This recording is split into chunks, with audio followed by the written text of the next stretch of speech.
আল্লামা জাকারিয়া সাহেব রহমাতুল্লাহ আলাইহি যারা ছিল তাবলীগের আসল দরদি, কথা কন না কেন? এখন যেটা আইছে এই যে সাদ, ও নিজে দাবি করে আমির, হালাকে তার বোর ভোটও যদি চায় আর বউ দিব না, কবে তোমার সারা দুনিয়া মাঝে বেয়াদব কয়। এই বেটা বোর সাথে যদি এক বালিশে ঘুমায়, বোরের থুতুতে হাত দিয়ে তুই আমার আমির মানে নবী গোতাই বউরা মানে নাই, তোরে মানে আমির, কথা কন না কেন? সারা দুনিয়ার আলেম যারা বেয়াদব ফতোয়া দিছে, এ আবার আমির হয় কেমনে? মধুপুরের পীর সাহেব আল্লাহর কুতুব শায়েখ বাংলাদেশের একটাই আছে, এখন মরে গেলে আর পাবা না।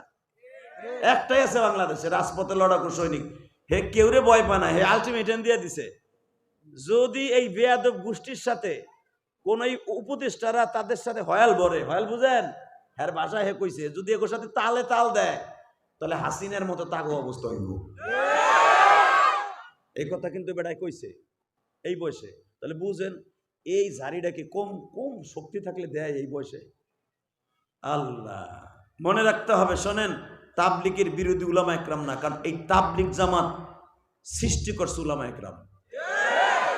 আল্লাহ যারা আস্তে কথা কয় গো বাড়িঘর তুমি চিনো, এই তাবলীগ জামাতের প্রতিষ্ঠাতা উলামা একরাম, এই তাবলীগ জামাতের প্রতিষ্ঠাতা উলামা একরাম, এই তাবলীগ শিখিয়েছে উলামা একরাম, এই তাবলীগের জন্য জীবন দিতে পারে উলামা একরাম, তাবলীগের জন্য মায়ের খাইতে পারে উলামা একরাম, মায়ের দিতেও পারে উলামা একরাম।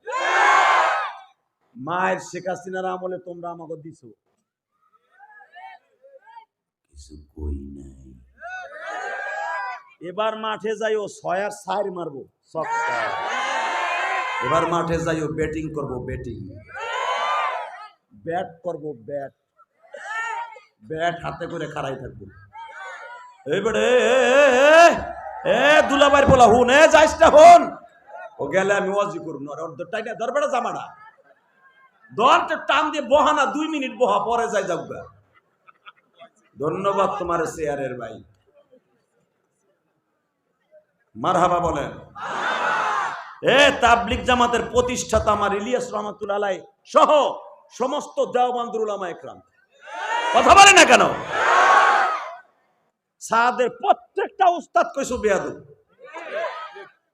হ্যাঁ, যদি সাদ সাহেব বলতে পারে এই মিডিয়ার দ্বারা এতগুলা মিডিয়া, সব মিডিয়া কিন্তু আমার পক্ষে না, কেউ আছে আমার আইকেলা ঢুকানোর লেগে আছে, ওকে ব্যবসা খারাপ করে লেগে মানে আইকেলা নিশ্চিন্ত করে মারবে ওরা। সাদ আমার বক্তব্য শুনবে আমি জানি, কথা বলেন না কেন? আমি তো রাজধানী ঢাকার একটা ঐতিহ্যবাহী একটা থানা, দোহার নবাবগঞ্জ, এটা একটা ঐতিহ্যবাহী থানা, কথা বলেন না কেন? আমি এখানে বসে বললাম মিডিয়াকে সামনে নিয়ে, সাদ সাপালে প্রমাণ করুক তার ওস্তাদরা তার বেয়াদব কইছে কিনা।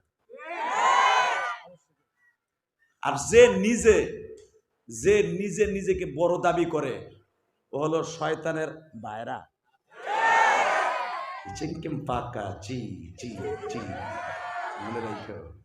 নিজে নিজে যে আপনাকে বড় বলে, বড় সেই নয়, বাকিটা আপনারাই কইছেন। আবার বলেন, আপনাকে বড় বলে, লোকে যাকে বড় বলে, উস্তাদরা যাকে বড় বলে, বড় উলামা একরাম যাকে বড় বলে। আমি নিজে মনে করলাম আমি ইলিয়াস রহমান জিহাদি, আমার বাপ ছিল মওলানা হারুন সাহেব, অত্যন্ত দামি মানুষ, বুজুর্গ মানুষ, ইলিয়াস রহমাতুল্লাহর কবর। আমি ইলিয়াস রহমান জিহাদি 3 দিন নিজামুদ্দিন ছিলাম, বানানো কথা আমি কই না। আমি সাদ সাহেবকে বলবো, মনে আছে কিনা জিজ্ঞেস করেন, 2015 সালে আমি ইলিয়াস রহমান জিহাদি গেছিলাম নিজামুদ্দিনে 3 দিনের জোরে। সেই নিজামুদ্দিন তাদের জোর চলতেছিল, ওই ঢাকা কালীগঞ্জের অনেক অনেক এতোয়াতি আর আতাহাতিরা ছিল, ওই আতাহাতি গ্রুপ ছিল। আমার সাথে জিজ্ঞেস করেন, এই মুসলমানের পোলা, এই আতাহাতি গ্রুপ আমার সাদ সাহেবের সাথে স্পেশাল বইতে দিয়েছে বাংলাদেশের একজন প্রফেশনাল বক্তা হিসাবে। আমি তখন তারে দেখছি যে এত ইখতলাফ এই লোকটারে নিয়ে কেন। আমি একটু যাই দেখি, যাই দেখলাম তার ভিতরে 1 নাম্বার খাসলাত, যেটা আলেম ওলামা, শুধু আমি না, 1 থেকে 150 বাংলাদেশের আলেম ছিল, মিরপুরে ছিল 8 থেকে 10 জন, তারাও আতাহাতি গ্রুপে গেছিল মাল খাইয়া। হেরা সাদ সাহেবের ব্যবহার দেখে আজ থেকে ওটা বা যদি একটা কথা মিথ্যা বলি আল্লাহ যেন আমার জিহ্বা কেটে দেয়। আমি স্বচক্ষে দেখে এসে বলছি, আমি গেছিলাম পয়সা খরচ করে, সাত সাবরে মানুষ এত খারাপ করে দেখি না যাইয়া, কিন্তু আমার সমস্ত দিলের রাগ আর ক্ষোভ আরো বেশি বাইরে গেছে। তোমরা ঠিক কর, তোমরা ছেলানি, আমি কই হনু খালি ঠিক ঠিক আন্তাজে ঠিক যা কই তাই হনু। আলহামদুলিল্লাহ বলেন। আমি স্বচক্ষে তার রুমের মধ্যে, খাস রুমে নিজামুদ্দিন এর পিছনেই তার বাসা, হেহানে বইয়া তার সাথে খুশুসি আলাপ করছি 25 থেকে 35 মিনিট। তার ব্যবহার দেখে আমার কলজেটা খারখান হয়ে গেছে। এই জন্য বলবো, একজন আলেমকে ঠিক করার জন্য আমি মিডিয়ার মাধ্যমে বলছি, এখনো পর্যন্ত আপনি আলেম ওলামার সাথে বসেন, স্যালেন্ডার করেন। কারণ দুনিয়ার যে মানুষটা নিজেকে তাওয়াজু কেলি দে দরে জান্নাত, যে নিজের নরম দিলি করে ফেলবে, আল্লাহ রহম দিলি তারপরে নাজেল হবে। নিজের নরম দিলি করলে রহম দিলি কে দিবে? জোরে বলেন। তাওয়াজু কেলি দে দরে জান্নাত, তাওয়াজু ছাড়া, নরম হওয়া ছাড়া জান্নাতেও যাওয়া যাবে না, দুনিয়াও সম্মান পাওয়া যাবে না। আপনারে নিয়ে সারা পৃথিবীর আলেম ওলামা এত কথা কয়, আপনার কানে যায় না?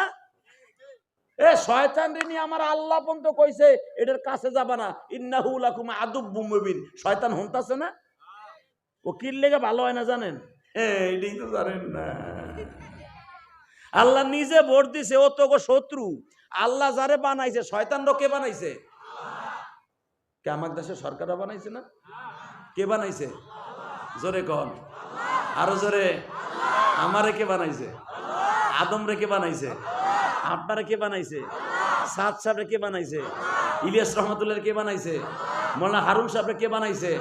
আল্লামা জাকারিয়া সাহেব কে বানাইছে? এই মুসলমানের পোলা ওয়াজ আজকে পকেটে লয়ে যাই। এই মনে রাখবেন, এর সবার মালিক আমার আল্লাহ।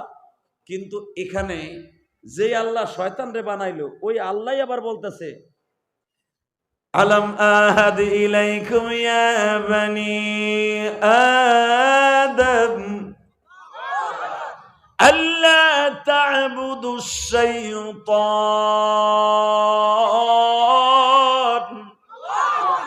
ইন্নাহু লাকুম আদুব্বুম মুবিন।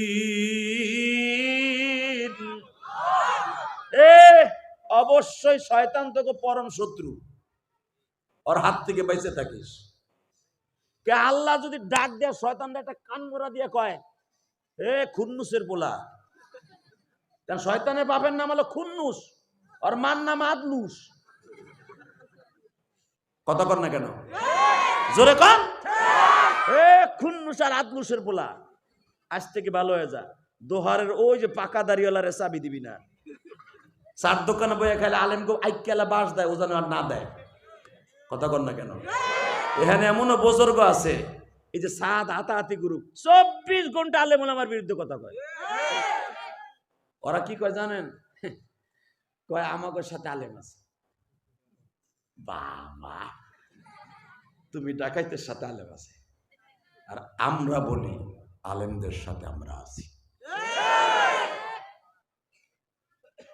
কষ্ট হইতেছে। সাদের দুই একজন থাকলে বেটা উঠতেও পারতেছে না, লুঙ্গি টান খাওয়ার ডরে, আর বেটার এখন ভালো লাগতেছে না। কিন্তু আমার কথাগুলো যদি সত্য হয়, এই কামাল সাহেবকে জিজ্ঞাসা করো, সে দীর্ঘ সময় আলোচনা করছে, যতটুকু করছে সাদ সাহেবকে নিয়ে করছে। আমি তার আলেমি ভাই, দিনী ভাই। দেখেন, এটা আপনার বাবার প্রতিষ্ঠিত দাওয়াতুত তাবলীগের উসুল। আপনার দাদা ইলিয়াস রহমাতুল্লাহ আলাইহ, আপনার নানি উম্মে বীর অনেক কষ্টের ফসল এটা। কথা বলেন না কেন? ইলিয়াস রহমাতুল্লাহর নানি উম্মে বীর অনেক কষ্টের দাওয়াতুত তাবলীগের কাজ এটা। ইলিয়াস রহমাতুল্লাহর নানি অনেক কষ্ট করেছেন। শুধু আপনাদের খেদমত আরজ করতে চাই, তাদের এই রক্তের কষ্টের ফসল, ঘাম জড়ানো এই ফসলটা যেন এত তাড়াতাড়ি কেউ খেয়ে না ফেলে। এটা কাউরে খাইতে দিয়েন না। ইহুদি নাসারাদের কথায় আপনি নাসানাসি করেন না। দিনের অনেক বড় ক্ষতি হয়ে যাবে, অনেক বড় ক্ষতি হয়ে যাবে। যেই ক্ষতির শূন্যস্থান পুরা করা আপনার জিন্দিগির তাহাজ্জুদের নামাজ, কোরআন তেলাওয়াত দিয়া, বয়ান দিয়েও পুরা করতে পারবেন না। আল্লাহ আমাদের সঠিক বুঝ দান করুন। জোরে কন, আরো জোরে। এই আমরা সব এক হয়ে যাই, চান না? এইভাবে কি ভাল লাগে? একজন আর একজন রে সিদ্ধা সরোয়ার্দী উদ্যানে এক হুজুর আর এক হুজুর, সাত সাবে আলেম না, সে যেমনই হোক আলেম তো। মধুপুরে পিসাব সেও আলেম, হাটাদের মোহতার সেও আলেম। ভাই আমরা আলেমরা গুতাগুতি করলে বুঝি একটু খারাপ আপনাকে লাগে, তাই না? মুফতি কামাল সাহেব আর আমি যদি একসাথে দুইজন এখানে ঘুষাঘুষি করি, গুড়াই কবে তো জায়গা ওই যে দেখেন ওই হুইনি আর একটা ওই যে আর একটা উঠে হাঁটা দিছে, ওই দেখো শোনে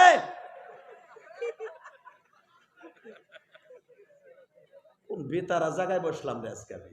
তুই এখান তো ওখানে গেলি কে? তোর মেইলের লোক মনে হয় না বহা, খালি যদি দুজন কথা কস না দেখ তোর করি কি আজকে। আল্লাহ মাফ করে দিক, জোরে কেন আমিন। বাবা আমি ওয়াজ করবার আধা ঘন্টা, শরীর আজকে বেশি ভালো না। কালকে দুইটা ওয়াজ ছিল তো, দুটা ওয়াজ এসে পরে একটা যে উঠছি সে রাত 11:30টার সময়। মামুন সাহেবের পিএস হে কইতেছে ভাই আপনি পরেই ওঠেন। উঠছি যে ভাই এই দুইটা মাহফিল করে আসার সময় দেখি এই বডিলে আর একজন রাস্তায় খাড়া রয়েছে, আর গাড়ির হেডলাইট জ্বলে না। এই যে মোটাটা মুটকুটা কুল্লা তাই নাম হলো কুল্লা তাই, দুইটা মেটকা। আল্লাহ আমাকে 60 জনের সমান ওরে জবাই দিয়ে খাওয়াই দেখেন। দুহার থানার অধিকাংশ আলেমুলামা খাইতে পারবো, এক বেলা সুন্দর করে খাইতে পারবো। আল্লাহ তবে আর মনটা অনেক ভালো, আলহামদুলিল্লাহ বলেন। কালকে ওয়াজ করে যা কামাইছে কামাল সাহেব আমার লেগে খারাই দিছে লইয়া, আপনারা দিলে আমার ওয়াজ আরো বাড়বে। আর নিয়ত কিন্তু ওয়াজ বাড়ার, ও বিপদে পড়ছে গাড়ি লইয়া হেল লেগে না, ওয়াজ বাড়বো এই নিয়ত করে আমার লেহা দিয়ে লেগে খারাই দিছে। ধারায় তো ছিল, আলহামদুলিল্লাহ বলেন। আপনারা কি রাগ করতেছেন? শুধু একটা কথা রাখবেন, উলামা একরাম যা বলে যা কিছু করে, উলামা একরাম ইখতিলাফ রহমাতান, আলেমদের মতনৈক্য এটার ভিতরে রহমত আছে। কথা কন না কেন? এক আলেম আর এক আলেমের গুতাগুতি না করলে সঠিক জিনিসটা বের হবে না।